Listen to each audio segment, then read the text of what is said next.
आज सायंकाळच्या सुमारास झालेल्या वादळी वाऱ्यामुळे अंबड घनसावंगी रोडवर विजेचे पोल उखडून पडल्याची घटना घडली। सुदैवाने हे पोल एका बाजूनेच पडले असल्यामुळे जीवितहानी झाली नाही, तर जालना जिल्ह्यात काही ठिकाणी पाऊस झाला। आज सायंकाळच्या सुमारास जालना जिल्ह्यात काही ठिकाणी प्रचंड वादळी वारे व विजेच्या कडकडाटासह पाऊस पडलाय।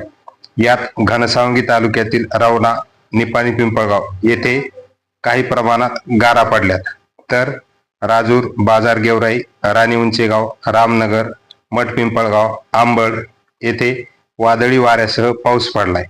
या जोरदार वादळी वाऱ्यात आंबडी घनसावंगी रोडवर पांगरखेडा परिसरात लाईटचे पोल रोडवरच उखडून खाली पडले।